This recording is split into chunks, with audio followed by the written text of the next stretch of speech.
were sat in this loft room. I can remember it now. This might have been the darkest moment. The darkest, but the lightest at the same time. Okay. And we just sat and looked at each other. And we were holding on, we were gripping on. Nobody's going to take our house off us and the cars and our lifestyle. We were like, oh shit, we're going to lose it all. And we looked at each other and we were like, fuck it, we'll do it again. Yeah. How it all goes, well, we've done it once, we'll do it again. That moment was like, everything changed.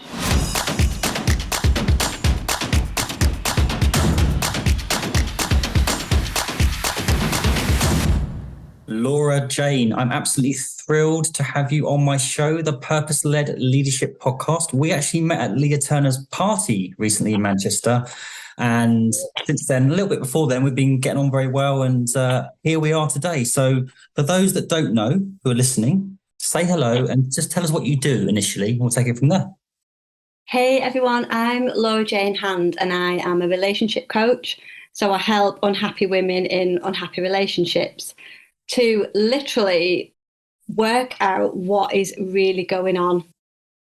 And we go deep, which I think we're going to do today. Yeah. Fantastic. Well, that is a very interesting vocation and profession. I'm looking forward to delving deep into that. So before we do that, let's take the audience back. I ask this question of all my guests. Paint us a picture of your journey since school. Any adversity, any dark times, just go with the flow. Okay, are you ready? I'm ready. Strap yourselves in. So, you know that time at school when you've just got no idea who you are, what you're doing. And I always refer to myself now as the queen of inadequacy and self-doubt, because it just seemed like I just never fitted in. I didn't know who I was, what I was doing. And that pattern kind of carried on for a long, long time. And I sort of found that I needed attention off people, and I kind of went down a bit of a crazy route, kind of focusing on guys, and thought that if I could fit in with all the girls, I'd go out with the most popular guy at school. And that didn't work out very well. So there was a lot of kind of pain in that first relationship. If you imagine your first relationship being from like 13 years old, which is at the time you think you're really old. Yeah. And now you look back and think, oh my God, having sex and being close with somebody like that at that age is insane. But it wasn't in a healthy way. It wasn't always in a I wanted to do it way. Sometimes it was in quite a forced way. Can I ask what age you were briefly? 13. 13, right, okay. So that kind of set my foundations on what men were, how they treated you, how relationships worked, how sex worked. And it just really kind of set the foundations for my kind of self-belief, self-worth from a very, very young age. And then fast forward a few years, and the darkest times were after a couple of miscarriages. So it was like 2015. You know what it's like? You plan your life. You're like, right, set goals, set smart goals. Yeah. So it was 2015, there'll be a baby and it will be a girl, right? Even the sex was picked. 2016, there will be another baby and it will be a boy, right? None of that happened. It was just miscarriage after miscarriage, pain after pain. But this was following years of just being unhappy, being depressed, not knowing who I was, not knowing, feeling like, you know, when you've got more potential and you've got more to give, but you just don't know where to apply it. You don't know where you're Yeah. And it just got to a point where I remember the night and it was really dark and I was driving around Manchester and I was trying to find this bridge. There was a bridge on the M60, right? That apparently a lot of people jump off when things get really dark. And I was thinking, okay, where's the bridge? But I was driving around in the dark and it was really dark and the rain was on the windscreen. I couldn't see through the rain, through like the tears and the rain. And then I thought, right, I don't know where that is, right? How else could I do it? So I'm going through all of these questions in my head of how can I not be here anymore? It would be easier for me. It would be easier for everybody else. But not having anybody to go to, like not knowing who to reach out to, even when you've got family around you and you've got some friends, still not knowing who to reach out to, and you can feel like you're really on your own and nobody gets why you're in so much pain. Yeah. And that was kind of the lowest of the lows. And then since then, it's just been the whole coaching, personal development, getting on that track and really working on that constantly. As you know, it's a constant game, isn't it? Absolutely. Wow, there's a lot to unpack there. I actually want to fast forward a bit and then go back and go really deep on that. By the way, your story is very similar to mine. I've been very vocal about feeling very inferior at school and, having bad relationships and also suicide ideation, all that kind of stuff. So it really, really resonates with me. So thank you very much for sharing that. But what happened how did you get into what you're doing now? I assume it's because of your experiences that you're doing what you're doing, right? Yeah, because what relationship coaching is for me, it's not just about the relationship with your partner. So obviously, if there's disconnection with your partner, there's a reason for it. Yes. There's somebody in that is disconnected as well. So it's always working on yourself. 100%. So I found that when me and my husband were going through a lot of shit, it was really disconnected. There was a lot of stress in his business. As you know, what it's like we nearly potentially had all of our money taken off us through this court battle. It got really, really dark. And then we had the miscarriages as well. And we kept going for like marriage counselling and hypnotherapy, and honestly must have spent like £10,000 on marriage counselling and all that. Yeah.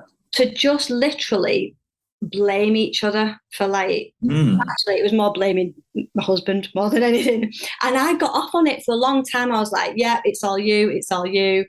But then I noticed the same patterns in other areas. Yeah. I was thinking, right, there's something different. There's something else going on. There's something deeper here.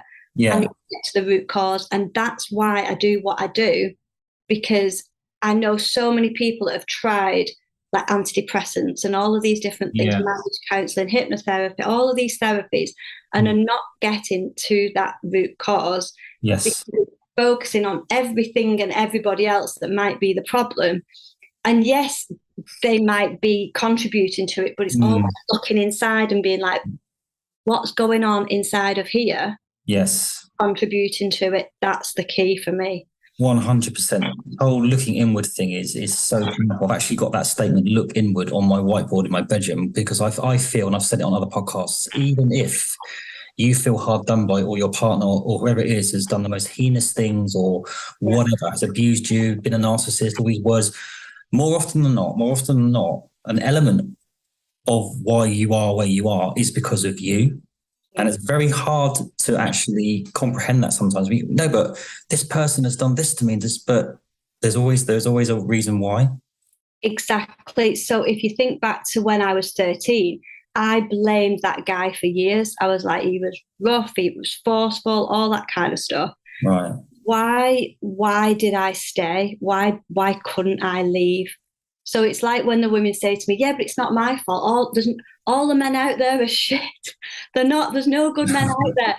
I always say, why are you giving your number out to certain people? Why do you keep sticking around? Why are you still there? That's the key. Yeah. This has been coming up a lot for me in my kind of sphere. I do a lot on LinkedIn. I do a lot of leadership stuff, do a lot of mental health stuff, I do a lot of relationship stuff as well. And I think that many of us, myself included, are tarnished by our bad experiences by the opposite sex. And then sometimes I feel that we do brandish all future relationships or future women or men, it depends who it is, with that same brush. And unless you break that cycle, it's not about all men or all women the same. But I think we either go to type or we're so defensive about not letting our guard down. Sometimes, I guess you have to kiss a few frogs to get your prince, I guess. But what's your view on that? Because I think that a lot of women, I don't want to be too controversial, are rightly very, very defensive if a man tries to chat them up or ask them out or even just be their friend, because they've got, most men, a lot of men, have got ill intentions, right? But there are some good men out there and there's some brilliant women out there. And I just think we need to come together a bit more. And I think there's a lot of divide going on. And, what's your view on all that kind of stuff? So there's a popular saying that says, if you don't address your childhood trauma, your intimate relationships will. And what I feel is that we're all bringing this baggage with us. It's not just it's childhood trauma, it's everything as young adults, it's everything up to this point, whatever your age you're at. Yeah. And whether it's from parents, whether it's from society, school teachers, bullying, you name it, we bring it all with us, and then we show up in these relationships as kind of shadows of ourselves. Yeah. And then we kind of meet people that aren't really right for us. Yeah. And then we think that everybody's bad out there. But because a lot of it is sometimes because we're not attracting the right people, because we're not in a great place. Yes. But when I was feeling absolute pants, if you look back at the people I was attracting, it's no surprise because I was an energetic match for them. Yeah. So it's you said it before, the hardest thing to do is to take 100% responsibility for what's going on in your life. All right, some of it isn't your fault. Somebody might have treated you, hurt you. Yeah. How you respond to it and what you do now, that's your part. That's the bit I totally agree. So in the work that you do then, you're a relationship coach and you go deep in root causes and you help and support unhappy women. What's your analysis? It's not a question of, it's more the man or more the woman, but is it more often than not the woman thinking it is the man? Actually, it's more 50-50 or whatever, that kind of, is that the sort of thing? Do you get them to realise actually, even if the man is that bad, you've still got to look at yourself kind of approach? Every time. Right. So I do 2 programs. The first one is the 6-week where you get clarity. So a lot of the women turn up and say, I don't know whether this person's right for me anymore. Yeah. It's kind of 50-50. When you get to the end of the 6 weeks, it's like, clearly you are in an unhealthy relationship. You get to the end of the 6 weeks, it's like, oh shit, actually, it's stuff that's gone on that I'm bringing that's contributing to what's going on. And that's 6 weeks. And then you do the work on healing all of that.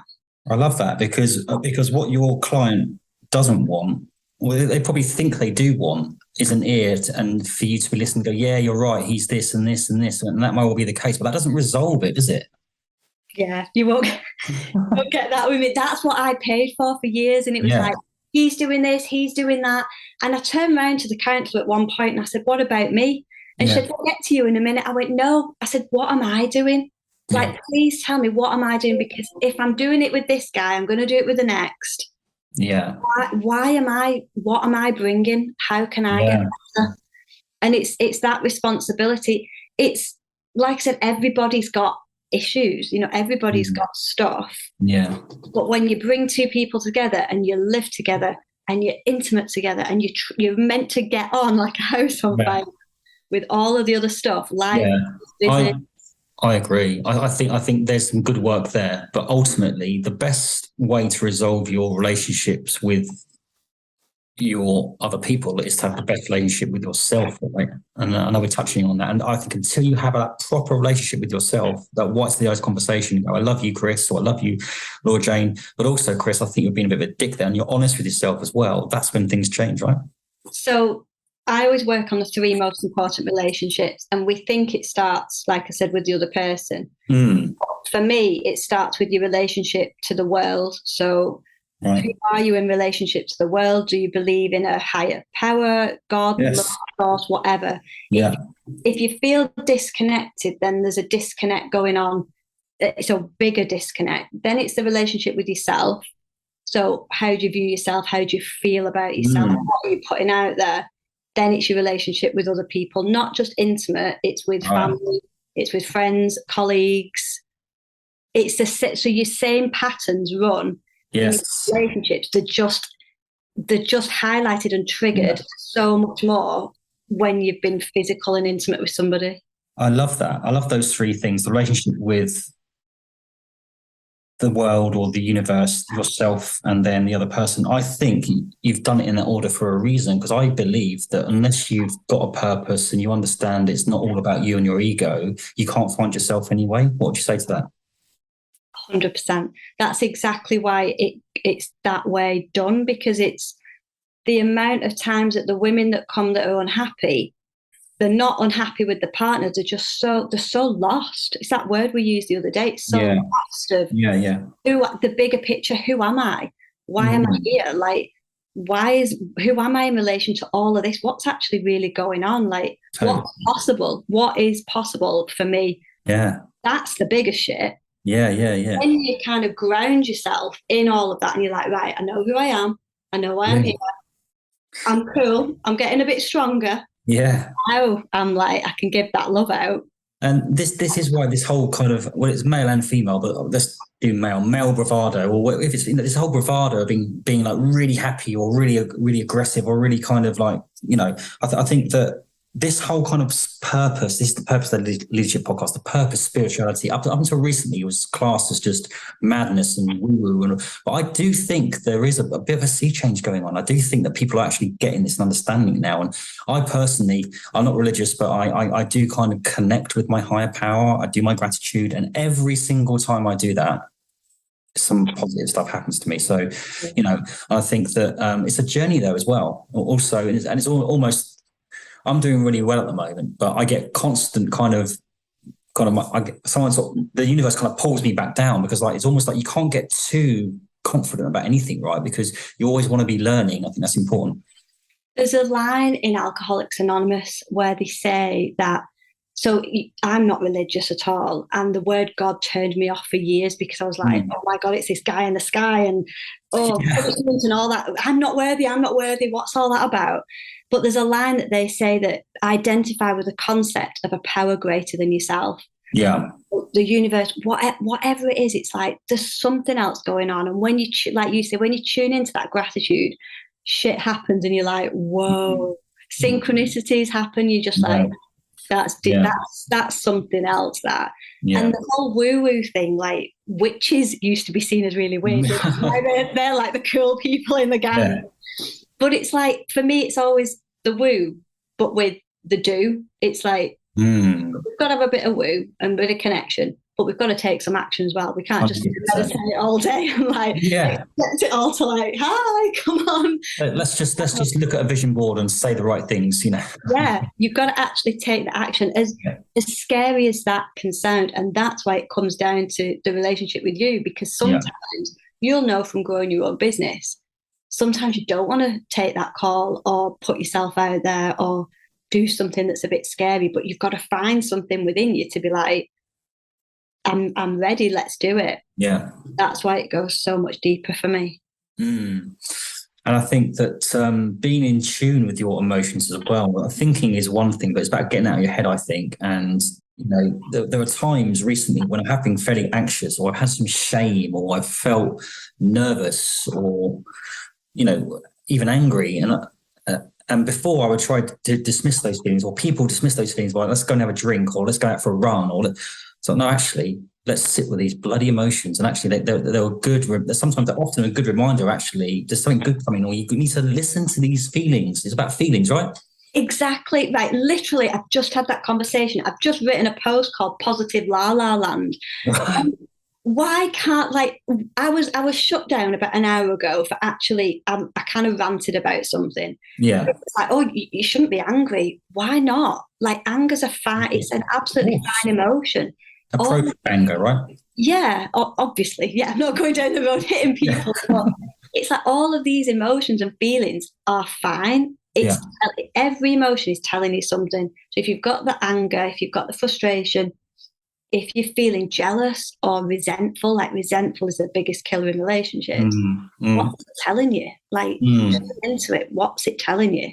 You touched on that there. What are them, in your experience, the main reasons why relationships aren't working out? The biggest one, when you've got kids and life and businesses and mortgages to pay, is that resentment, because of the whole juggling, who's doing what, who's doing the most. Right, the old classic, I do way more than you kind of. Yeah. And everybody thinks they're doing so busy. So that's the biggest one. Again, it comes down to, right, there's a line, I always come back to this, I forgot where it's from, only what you are not giving can be lacking in any situation. So Right.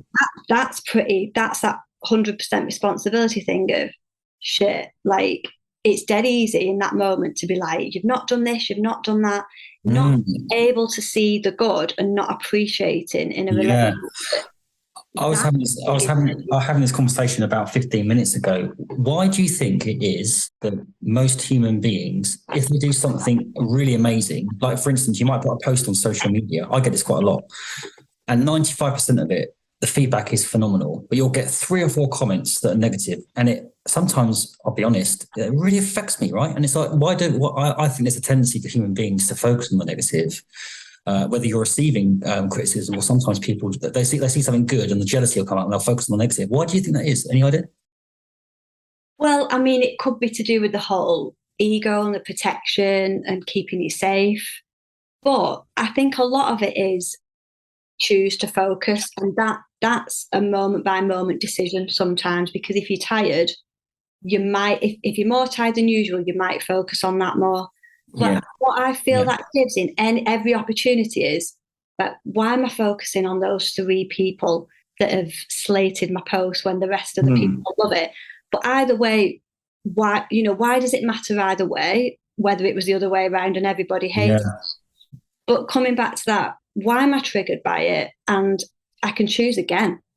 So in any moment, I can be like, right, I'm really stewing on that, and I'm really, really pissed off at that because I'm not doing this. But I know if I stay there, what that's going to create in the future. Yeah. That's not going to help anybody. So I can choose again. But I think a lot of it is that it's a habit. We get into the habits, and that's where our brain goes to, and it's kind of rewiring it to. Yeah. I mean, that's hard, focusing on somebody's good qualities and appreciating them. How many times does somebody do something for you and you don't even say thank you? Yes. I really love it when you do that. Yeah. We don't do that. We forget. No, absolutely. I mean, so that kind of thing can really lift someone up and change the whole dynamic of relationships and everything. It's some little things are actually huge things, and it's just taking that step. So having that time, that breather, it's like we're so busy, everything's 100 miles an hour now. It's like, let's just breathe. Let's just take a minute and just be like, wow, thank you for that. And then you'll get so much more back. It's like, no, absolutely. And that's another one, isn't it? About responding rather than reacting. Sometimes, and I've been guilty of this myself, sometimes I react too quickly. And this is actually, even in an argument or conversation, if you pause for that 1 second, it can completely change what you're about to say or how you're going to say it. It's a bit of an art. And communication is massive in, as you just touched on, in relationships. But I want to delve back into that work that you're doing. It's very fascinating. But now, as I said, I want to go back. You said that you were the queen of inadequacy and self-doubt. And obviously the relationship you had, the sexual relationship you had when you were 13 is something I'd like to talk about as well. But there must have been something going on prior to that for you to be in that situation. What was all that about? Just, it was growing up and never. So I went to this dance school, and I was never given a main part, never put on the front row. And so I kind of grew up thinking, like, what's wrong with me? You know, why am I different? Why? I was bigger at the time, just happened to have quite a lot of puppy fat on. So I didn't get picked for this particular performance. So then I just kept getting like knocks after knocks after knocks. I kept getting bullied at school. Right. So it came to this like person that showed a bit of interest, and he was at school. Right. And I was like, my ticket to freedom. Yeah. I was going to love me. And it didn't work like that at all. And it just made it all worse and worse. But it just set the foundations of what I thought I deserved, my self-worth, what I thought men were about, what you would get from them, how the dynamics of relationships work, that you were kind of a format kind of thing. You know, it just set the wrong foundation. So it's really interesting. We'll delve into the sort of 13-year-old sexual relationship thing, but actually you would think it was that was the catalyst, but actually it wasn't. It was the bullying and that kind of stuff. And I find this very interesting. This is often the case in the work that I do, where people think, yeah, but my previous partner was like this, or my mum was like this, or whatever. Actually, it's often something a little bit innocuous, or not as, your dad could tell you you're not having sweets today. You could break down in a sweet shop. It could be that kind of sort of no or rejection. It's about delving quite deep, isn't it? Yeah, it can be from so many different places, like how the dynamics of your parents when they were younger and what that was like. They say, tell me how you were loved and I'll tell you how you love now. It's the patterns. It's what we see about money, about love, about relationships. It can go way back. Now, some people believe that the work we're doing in this life, now this is if you believe in past lives. Yeah. If you are here in this moment, you're working on 7 generations back of stuff. So some of it might not even be your stuff, right? Kind of stuff that you've inherited. That makes sense. Then you kind of arrive and you're bombarded in the world of like fear and bullying and whatever experiences you go through, and then it's like layer upon layer every single year. Absolutely. So, if you don't mind, I mean, you know, it's a very sensitive subject, I'm sure. You say that you had sex when you were 13. And it was forced. Was it? I mean, talk to us about how that affected you and what was going on there for you at that moment. It was one of those like really lonely times when I just remember looking back at it thinking, how the hell did I end up here? Like, but felt trapped. And this is the weird thing. So every woman, or most women that reach out to me, are like, about an hour after we've been speaking, it's like, oh, I don't know whether this is important to tell you. This happened. And it's always something like that. Some kind of a relationship where it didn't feel good, but they didn't realise what happened, and you don't really want to label it as something like the RAPE word, because that was quite harsh. But it's like, I felt so lost and so lonely that it was like there was nobody to speak to. There was nobody there. There was nobody to speak to. This is just how it was. But having that sense that this isn't how it's meant to be at the same time. Yeah, I mean, at that young age, it was very difficult to kind of comprehend. You probably went along with it, not in that context, but didn't think it was as bad as what it was, kind of situation, right? Exactly. It's more like as you grow up, you're like, that wasn't right. Something wasn't right there. And a lot of women do that. They kind of get to be 10 years, 15, 20 years down the line, and they're like, yeah, that wasn't right, was it? The way you were touching me, or the way they were speaking to at 5 years old, say, you just don't realise it. You think it's normal, and you think it's what you deserve because your self-esteem is like on the floor. And how did that play out in your future relationships then? How did that damage? Because you obviously carried that, because you subconsciously or consciously now knew that wasn't right.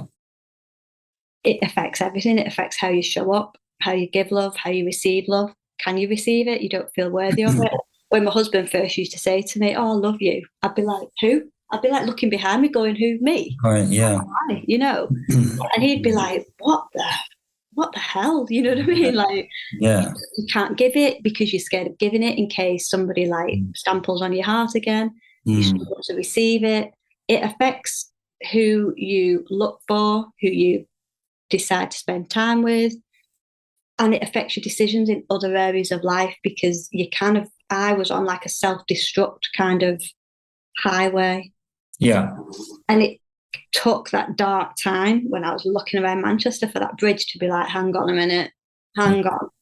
Yes. There's more going on here. There's more to do yet. Yeah, I want to talk about that. My last guest, actually, Elise Michaels, talked about suicide, and we talked about having both gone through it ourselves, the connotation that it's a very selfish thing to do. But I think you and I both know when you're in that situation, nothing can change your mind. And it's you actually feel selfless. You feel that the world will be a better place without you, right? Exactly. That it was like, do you know what? People will be freer and happier. It will be easier for everybody else if I'm not here. That was what it was like. And I used to think that exactly that. I used to think, God, they're so selfish for doing that and leaving everybody behind. But it's like an out of body experience. You're not in your body. It's like, it's just not even you. And it's like, I just need to do it. The world will be better things would be easier. Maybe I'll come back and reset again next time and it'll all be different. Yeah. But it's kind of one of those experiences where they say, don't they, the darker the night is, the brighter the stars shine. Yeah. It sounds a cliche, and it doesn't happen overnight. This is what I like to tell people, that yes, I believe in, overnight awakenings. Is there even such a thing? Yes, miracles can happen, but sometimes it's a step by step. It's one foot in front of the other every single day. And even on those days, you'll know for all the mindset work you've done. Some days you'll do loads of work and you'll feel great. The next day you can feel like a 2 out of 10. Absolutely. And you kind of think, hang on a minute, but I'm doing all of this work. I've got all of these books. I've done all of these courses.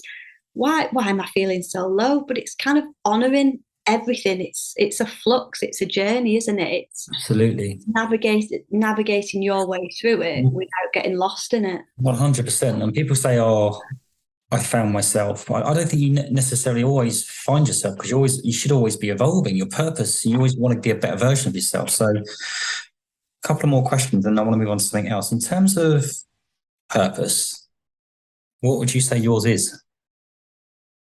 Oh, I feel like it's here. It's like in my heart. It's like helping women not be so lost and stuck for so long. Like, I felt like all the books I was reading at the time, there was a lot of them from, no offense, Chris, from men that were telling me like how to do this and how to do that. And I'm thinking, some of it didn't feel right. Some of it didn't gel.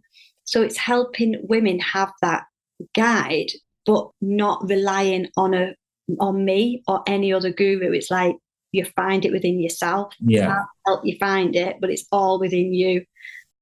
Guiding women, helping them to find that purpose, to feel great. Yeah. It's like a calling that's coming from here and I can't not do it. I think it is. I get this all the time, actually. So what I'm getting from you is that, yes, 1,000,000% you're doing it to help other women, but also it's bloody well helping you. And secondly, if you didn't go through what you went through, you wouldn't be doing what you're doing now. So what you went through was a gift. Yeah. As hard as it can be. When you said that, the first thought I got was, how can that be a gift still after all of the work? But you're like, it is. Of course it is.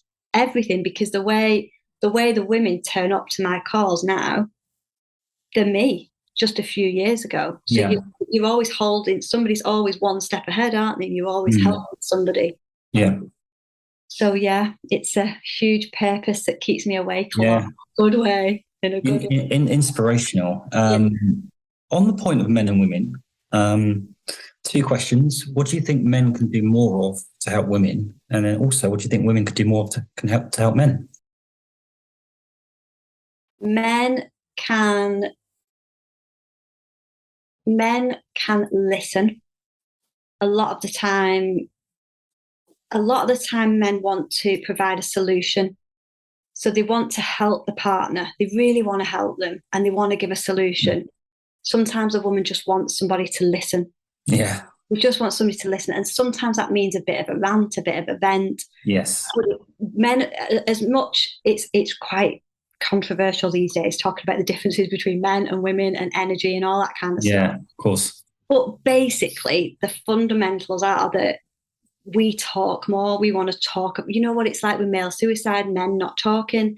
Women, we sit down, we chat, we have a coffee, we have a chat about things, we get it off our chest.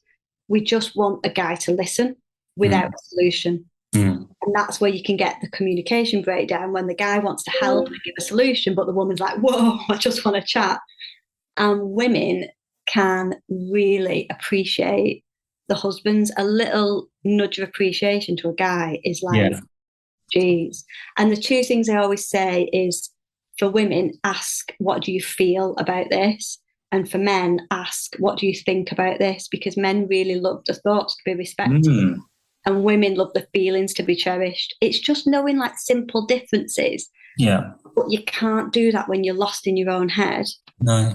And you're blaming somebody else. It's coming back to yourself. It's having that moment, having that breather and being like, do you know what? Reacting differently, that emotional intelligence. Love that.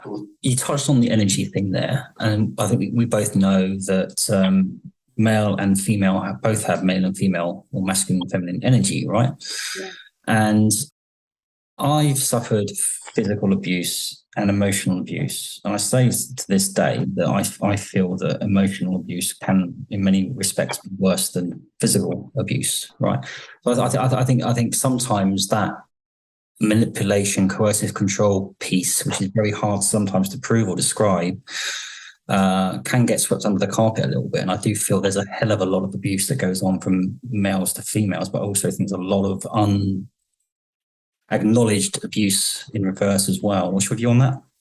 Absolutely. It works both ways. I think men have got a lot of rap in the past, and it's been kind of pushed on the men, but women are doing it as well. The way I see couples talk to each other, it works both ways, you know. Yeah. It's those, and like you say, a physical scar you can see. The emotional way that some people talk to each other, it's in the words that they use or not use, and that can really hurt people over time. They don't even know those words. Like the amount of women that say, "What, is he not meant to speak to me like that?" And the man likewise will say, "What, is she not meant to do that?" Do you know what I mean? And it's like it works both ways. I don't feel like one is worse than the other. No, absolutely. We're just all humans having an experience, trying to do our best. Yeah. And I feel at times like there should be less blame on each side. More both sides working on themselves. Yeah, no, absolutely. I agree. What was your turning point, if you like?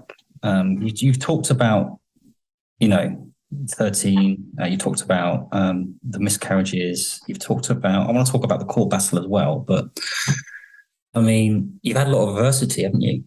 So, was there a turning point, or also a darkest moment as well?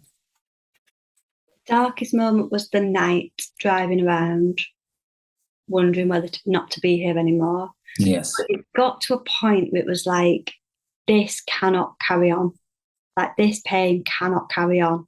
It's got to be a different way. I refuse to do this anymore. And if I can't find somebody that resonates with me, I'm going to create what I would have needed and do it myself.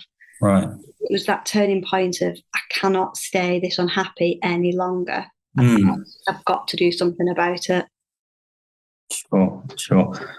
And that's when I think you start to tune into yourself and love yourself. And I think that when you talk about inadequacy and self-doubt, I think that the whole self-esteem and self-love thing, people sort of mock that. But I think, as an example, last month I was walking to a client in Bristol and it was sunny, and I just had this overwhelming sense of joy. And I actually said to myself, "Chris, I love you." And I was almost like hugging myself whilst I was walking. I just felt this enormous sense of I was protecting myself and talking to myself as I was the adult, I was the child. And for one of the first times in my life, I felt pure joy and pure contentment in myself. Wow. So, and I think that is, A, it's quite powerful for me, but B, it's like, when you know that. And it's, I don't know, it's one of those things where it's taken me 45 years to get there. But I think there's that element. But also, I've always said up until this point, right, I don't need anyone. You don't need anyone to make you happy. You can be happy yourself. And I think that's true. But now I've changed my mind a bit. I think to get the utopia, you've got to share it with someone, right? Amazing. Absolutely. Definitely. And that's why I always do it in that order. Yeah. It's not a case of, so this is the thing, it's not a case of, I did this for years. I was in the mirror going, I love myself, tapping all over. Yeah. Myself. I've done that. Didn't I can love myself anymore. Yeah. But it kind of worked, but it kind of didn't. It was a case of, right, I need to feel better. Right, how am I going to get myself feeling better? And then you start to feel better. But sharing it, that's when you start to really experience love, because you're like, this is what it feels like. Like, it's meant to be that utopia, that euphoria. You can get a little bit of that on your own, but when you share it, whether it's intimate partner or other people, like here, this is amazing, because it's like, wow, the connection. It's like, have this in. We can literally have euphoria in all relationships. It's just we don't, because we kind of go in with these blinkers on. Yeah.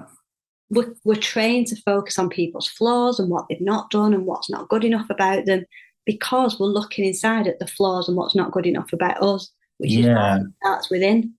So it's always a balance of not standing in the mirror all day long, just trying to focus on it's like, how can I give this so I can experience it at the same time? Yeah, and that's it. And I think actually I feel on one hand delighted, I'm content in my own skin. I do feel there's a piece in the jigsaw missing. I feel quite bereft, and I'm so ready now. Whereas before I don't think I was ready for a relationship. And I think that people say, you don't have to be ready for everything, but sometimes I think you do have to, be on your own a little bit and, experience your own thoughts and feelings and all that kind of stuff. And I was going to ask you about patterns, about breaking patterns, but I think I already know the answer to this question. I think the only way to break patterns is to delve into yourself, right?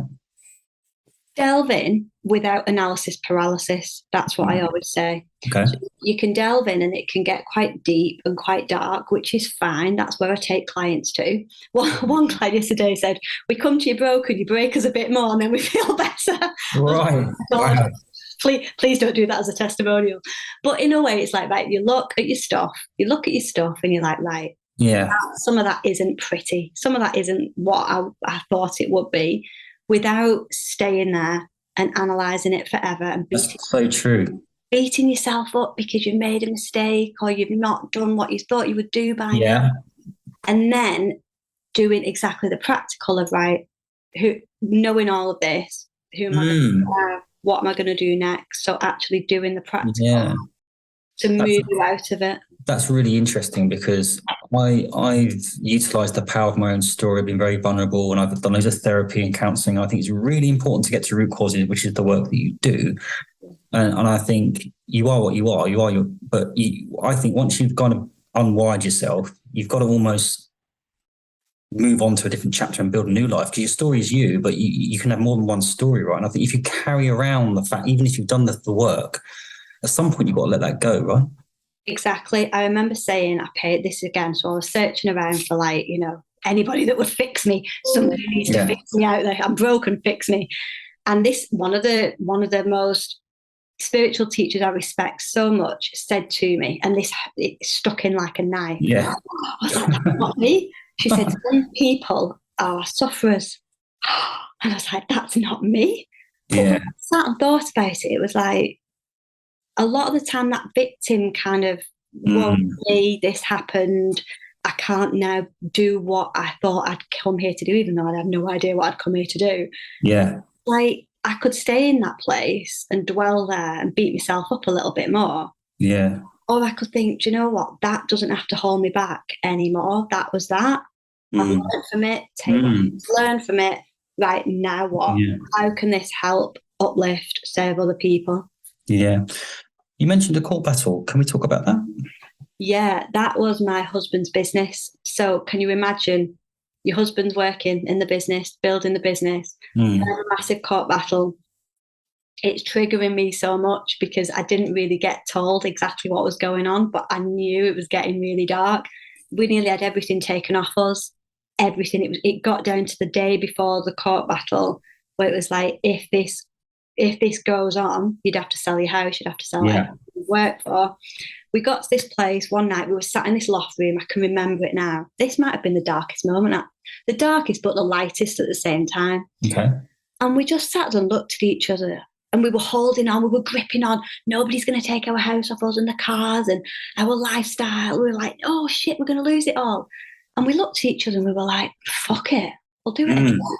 Yeah. How it all goes, well, we've done it once, we'll do it again. That moment was like, everything changed. The whole court battle changed. It got dropped. It all got seriously. That was taking us to court. It was all crazy stuff. It wasn't even true. Yeah. It got dropped. It all moved away. It all got sorted out within a few weeks after that. That's so interesting, and that's got to be some sort of universe thing, right? So what you're saying there is when you let go of the importance of the materialistic things, it didn't matter anyway. But you had that is really powerful to me. It was that we were so attached to the outcome. The outcome had to be done on this day, at this timing, and then we were blaming God, the universe, like, why have you put us in this position? We're good people. We've never done anything wrong. So we were in that kind of negative vibe. The moment we kind of stepped back and were like, it was almost like, whatever. This is the thing, right? When we set goals and aspirations, like, I've built a 25, 30 million pound business. And every time I got to certain levels, 5, 10, 15 million, 20 million, I was like, throughout my life, it was a bit like, when I get the girlfriend, when I get the car, when I get the house, when I get I'm going to feel this. That's nonsense. It never works like that, does it? Yeah. And it does, like, everyone, a lot of the women that work with me are like, right, I want to build my own business. I want to get $5,000 a month, 10 grand a month. Yeah. It never feels like they think it's going to feel. No. It's not to say that these things are bad, like the cars, the houses, the bags. All of these things are gorgeous. They're meant to not make us feel good, but bring joy to our lives. If you love fast cars, great, get fast cars. I love handbags. But it's that attachment to them. Do they make you happy? Do you have to have it, or is it an addition? That's the thing. And we were just like, fuck it. And the moment we did that, everything changed. Now, I'm not saying we're Enlightened Masters and we've kind of done that hands off the steering wheel with everything. Yeah. Sometimes I feel like it's week by week, day by day. It's like, take your hands off again. Take your hands off that steering wheel. You're gripping it so tightly. You want your launch to be by this day on this time. Actually, what happens a week later? Yeah, so true. So true. This has been fascinating. We're coming towards the end. The time has gone so quickly. I could talk to you all day. I know. It's Saturday. Yeah, it's a Saturday as well. It's like, I love talking to you. So talk to us about, last few questions, talk to us about the poorest or some poor decisions you've made and how that affected you. Poorest decisions of when I've known, when you just know what to do and you don't do it. Like, right. Fear. And somebody says it's limited time. Oh, God. Not many spaces left. Or hurry. When you get those emails saying, hurry, delete. Yeah. Those decisions where you knew. Could have done something. We should have done something. Or not. Like, I knew, there's times it's like, I knew I shouldn't have invested in that. Right. I just knew. I knew I should. I knew I should have said that in that moment when that person looked good. I should have said, given that compliment. Do you know what? You look amazing. Yeah. It's those decisions where I knew, but I didn't have the confidence to listen because I was so tuned into the noise and the fear and the grasping. That does resonate with me. The way I kind of rationalize that in my head, I prefer to regret something I've done than I haven't done. So at least I've done something, as opposed. I think the fear of kind of, oh God, if only I just asked that question or did that business, is like, I don't want to live in regret. So I think that's the way I kind of justify it. I love that. Yeah, but that's a good way of doing it as well, because they say don't do the deathbed analysis, like when you're on your deathbed and you're looking back, what decisions are you going to regret that you did? So do them, and then you learn from that anyway. But yeah, it's always not tuning in, not having that moment before I made a decision. Where it would have taken a day, 24 hours of just, is that right? So as we close then, what would you like to leave the audience with in terms of advice, maybe focusing on relationships actually, or whatever you feel, just, what women or men, what do you want to leave the audience with in terms of specifically around relationships? So my aim is to help people love each other, and that starts by loving yourself. So if you're struggling in a relationship, then it doesn't need to be that way. So a lot of the time people are really scared of doing this work because they're like, shit, where's it going to lead? And naturally, like we've been talking about, going to the negatives, when actually things can be so much better when relationships have gone through so much stuff. Yeah. Actually better than they were at the beginning. So it's just having an open mind, and in any situation, I would say just pausing and just trying to see that person differently. Yes. So what in that moment, what is it that I'm bringing? Yeah. Or what is it that I'm not bringing? Why can't I get there? What's stopping me? Yeah. Just a little bit of like a moment, bit of self-analysis. What do we both need now? Yeah. I think it's about understanding. I'm sure you've heard of like love languages as well. Some people love compliments, some people like touch or gifts and things like that. And I saw something with Jay Shetty and his wife about sometimes she'll ask him to do something and she's nearer to the thing than he is, and it's more of a task for him to do it, but he does it without even moaning because he knows that that's the type of love that she wants. And it's a little thing like that. It's because sometimes the little tiny things like that can mean an absolute enormous amount to the other person. It's being in tune with that kind of stuff as well, right? Yeah, and that's where a lot of the resentment comes from, because when somebody can't do that thing because they're like, well, why can't you just get it? It's closer. Yeah. It's like, just do it, not out of a submissive way, out of, do you know what? If I give, I'm going to get so much back. And it's not giving in. Then people say to me, yeah, but if I'm giving, I'm going to get walked over. No. Not in the right relationship. You won't. Absolutely. You give and you get, yes, in some relationships, but in a healthy one, you give and you'll get so much more back. It all starts with you. Laura Jane, it's been amazing. I'm sure there's loads of women and men that could really benefit from the stuff that you do. So I'm grateful to you for being so open. It's been a beautiful conversation. Thank you so much for having me. Where can people find you? Is it LinkedIn? So LinkedIn, Instagram, Facebook at Laura Jane Hand. I've got the Turn Yourself On Daily podcast on Spotify, Apple, all the usual channels. And I've got a book, More Than a Mindset, that's on Amazon and Kindle. Amazing. Well, I've just invited myself onto your podcast, if that's okay. Yep, definitely. Your book sounds amazing as well. No, thank you so much. This is a brilliant episode, and I'm looking forward to building a good friendship with you as well. Yeah, likewise. Thank you for having me on. Thank you.